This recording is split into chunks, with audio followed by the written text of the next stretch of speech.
Olá, meus amigos do Centro Espírita Caminho da Verdade, da cidade de Registro, São Paulo.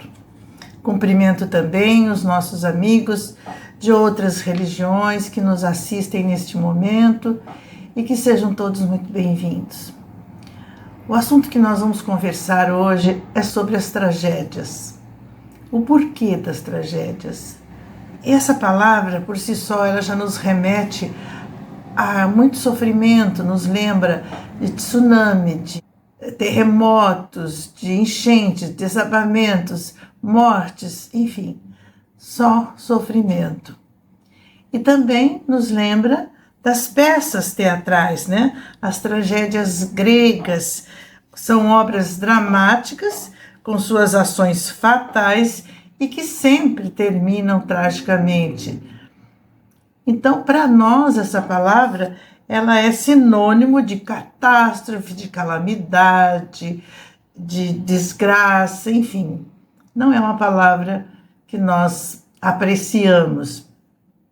E aí surge, então, esta pergunta. Se Deus é amor, é bondade, por que Ele permite que seus filhos experimentem as tragédias, as catástrofes?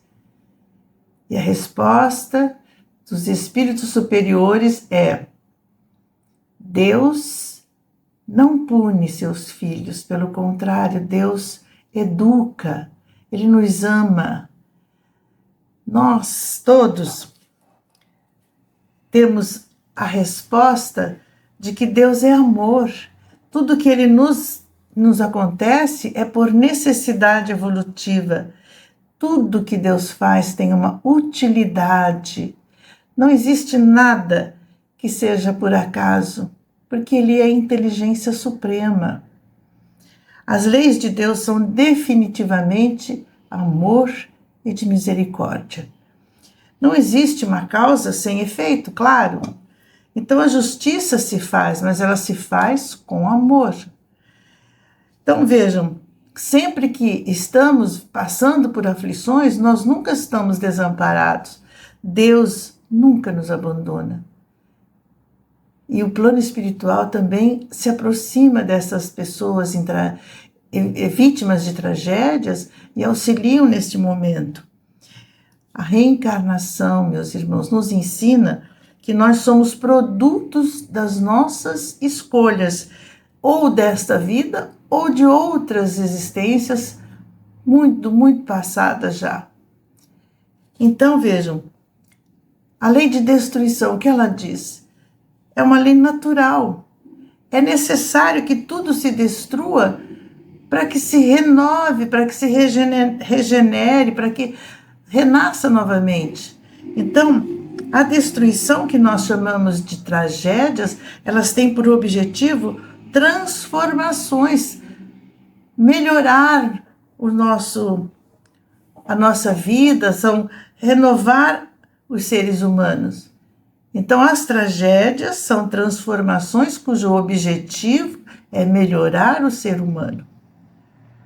Então, vejam, quando nós vimos que uma criança é vítima de uma tragédia, imediatamente nós já pensamos, apenas uma criança, é inocente, e a gente fica simplesmente sentindo aquela tristeza muito grande por se tratar de uma criança. Porém, ela é uma criança nesse momento, mas com certeza é um espírito que já causou algum mal no passado. Então, Deus, meus irmãos, Ele nos ama indiscriminadamente. O amor de Deus por nós é infinito. Ele jamais faria algo para prejudicar os seus filhos. Para Ele não existe o bom, o ruim, o rico, o pobre. Deus nos ama de qualquer jeito. E o que Ele quer é nos educar. Ele quer nos ensinar a sairmos logo desta prisão que nós nos encontramos, que é o nosso corpo, que é a vida física. Então, é preciso que, para que isso aconteça, para que nós nos livremos dessa prisão que nós nos encontramos, é preciso que nós paguemos até o último centil. Está na Bíblia isso. E para que isso aconteça, nós precisamos de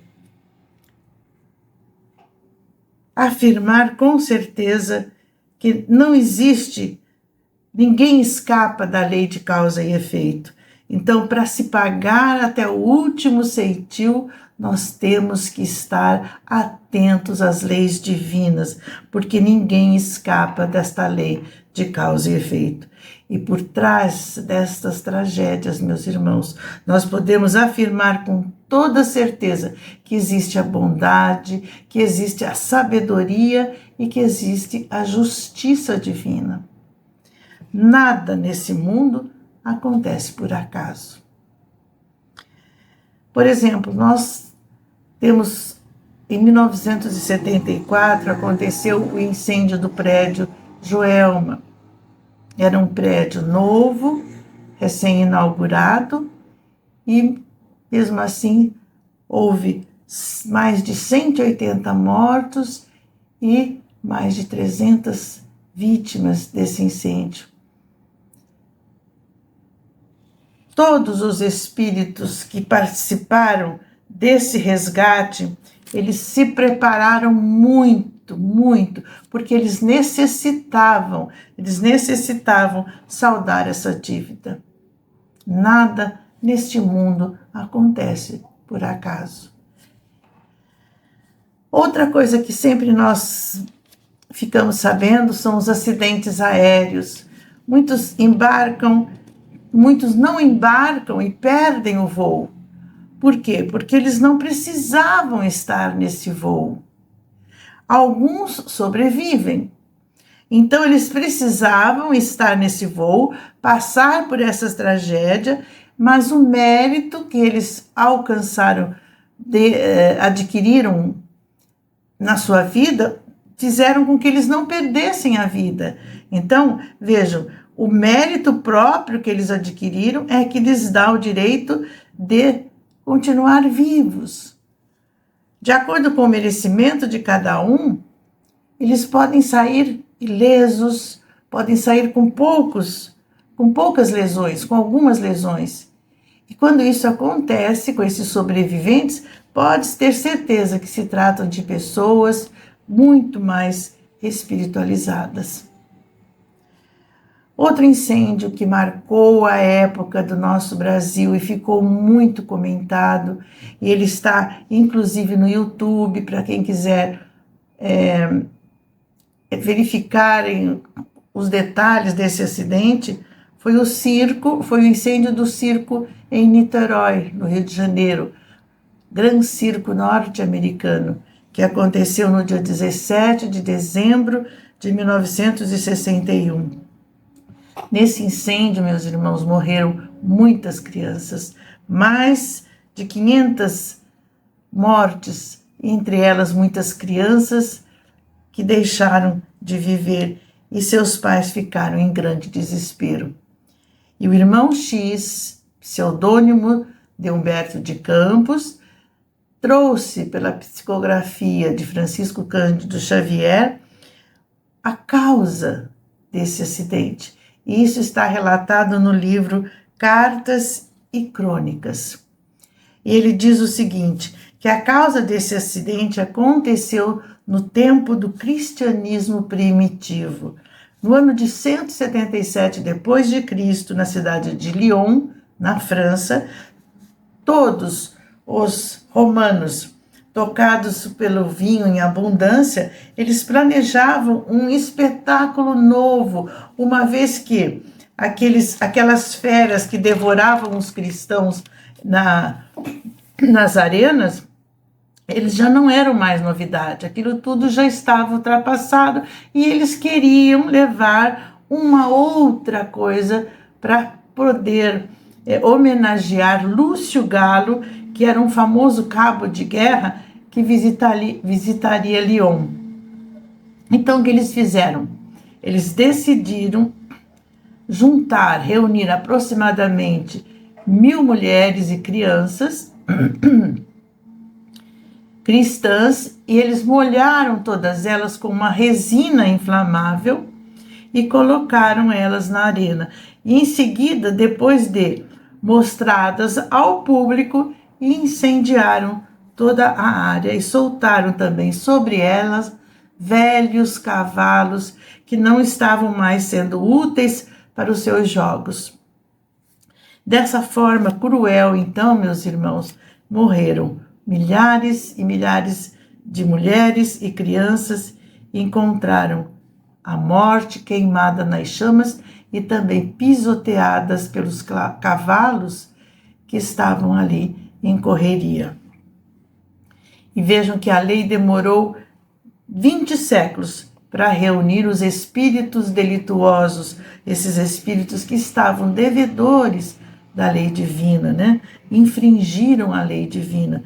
E aí, em dezembro de 1961, o toldo do circo pegou fogo e caiu sobre aquela multidão que foi devorada pelas chamas.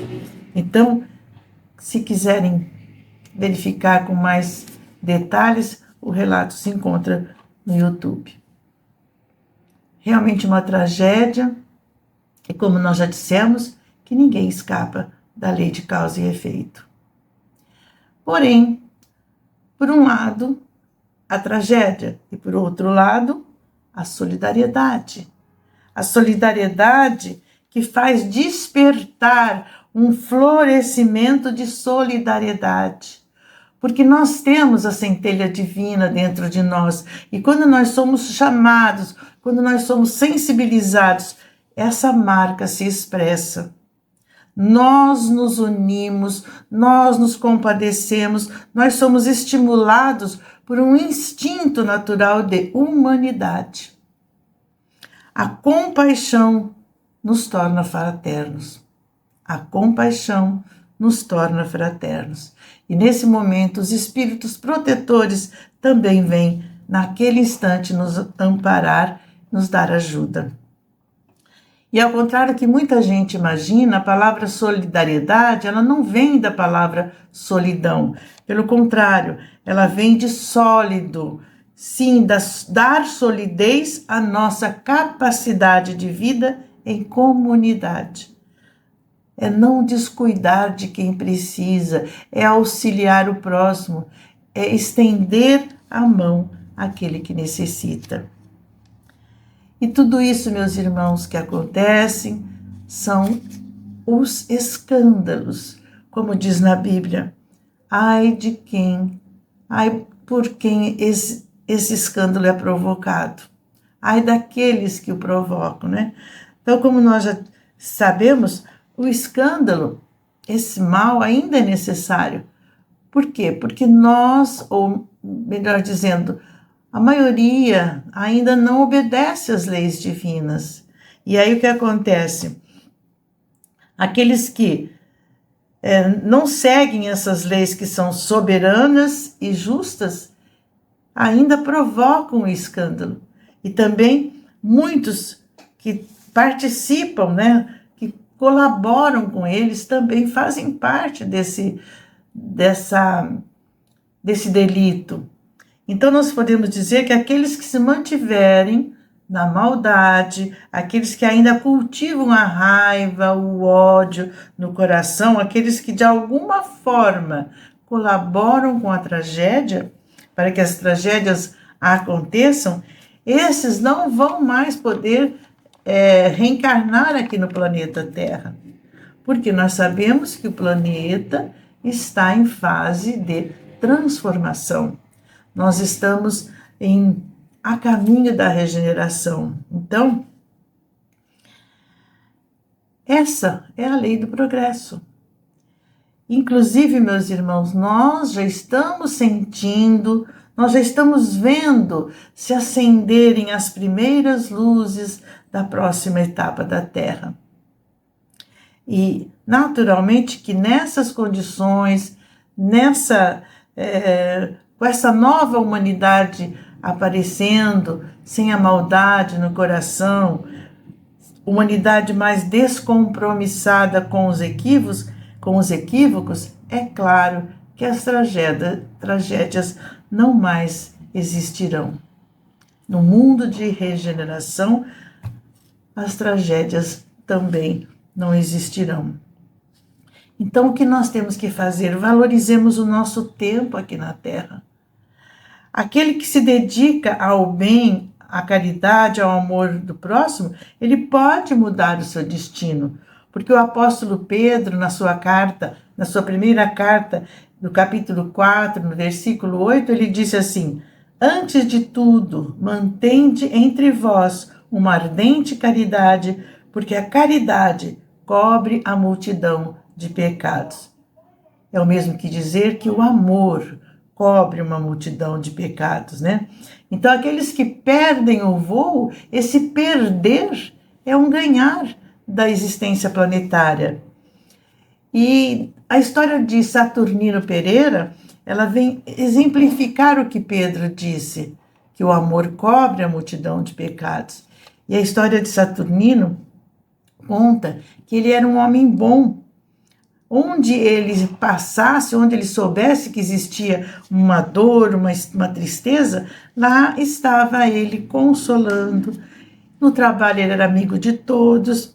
E por isso mesmo, quando ele foi visto com a sua mão sangrando junto da máquina que ele trabalhava, todos se espantaram e disseram: como pode Saturnino ferido, ele que é um homem bom? Então, ele foi rapidamente levado ao hospital e teve a notícia de que ele havia perdido um dedo polegar. E naquela noite, como ele fazia sempre, ele com a sua esposa, se dirigiram à casa espírita que eles frequentavam e lá, chegando, o orientador espiritual contou para ele que num passado muito remoto, ele tinha sido um poderoso senhor de engenho. E certa vez, um dos seus empregados, por ter desobedecido uma ordem dele, o que ele fez? Ele triturou o seu braço no engenho rústico de cana, de moer cana. E aí, por muito tempo no plano espiritual, Saturnino viveu perturbado mentalmente, revendo aquela cena. Ele revia aquele caldo de cana misturado com o sangue da vítima, ouvia os seus gritos de desespero que ecoavam no seu coração. E aí, então, arrependido, ele pediu uma nova existência, que ele nascesse num lar humilde e que ele vivesse que ele viesse a perder no seu trabalho o braço que lhe seria mais útil. E aí, então, nós vamos ver que Pedro disse que o amor cobre a multidão dos pecados. Então, Saturnino pagou em amor a sua dívida com a lei, com a justiça divina, porque ao invés de ele perder o braço, ele perdeu somente o dedo polegar. Então, meus queridos irmãos, o amor cobre a multidão de pecados. O importante é que cada dia nós nos esforcemos para sermos melhores nas nossas atitudes em relação a nós mesmos, em relação ao nosso próximo, porque afinal nós não sabemos quais são os nossos débitos do passado. E ainda bem que nós não sabemos, né? Porque se nós estamos aqui nessa Terra, nesse planeta, é porque com certeza nós temos débitos. E agindo dessa forma, praticando bem, procurando sempre a caridade, ajudando o nosso próximo, o que nós estaremos fazendo? Nós estaremos amenizando os nossos débitos do passado e também não contraindo novos débitos para o futuro. Essa é a nossa mensagem para hoje, nos esforçarmos para que nós possamos também seguir o caminho que Saturnino seguiu. Conclusão, nós podemos concluir, encerrar esse estudo afirmando duas frases que eu quero deixar. Primeira, a morte é um caminho natural da existência física. Nada é permanente. porque durante um tempo nós exercemos uma profissão, durante um tempo nós detemos o poder, durante um tempo nós temos um corpo físico, mas tudo isso passa. Todas essas coisas passam na ação do tempo. Tudo se renova, porque é a lei de destruição que cumpre o seu objetivo, colaborando e auxiliando a lei do progresso. E assim é que se passam a nossa vida. E a segunda frase que eu quero deixar é: saibam que os inocentes não morrem em tragédias. Meus irmãos, que Jesus nos abençoe para que nós nos esforcemos cada vez mais para nos livrarmos das nossas más tendências e que por merecimento nós possamos um dia viver num novo céu, numa nova terra, numa nova era de paz. Que assim seja, graças a Deus. Muita paz a todos.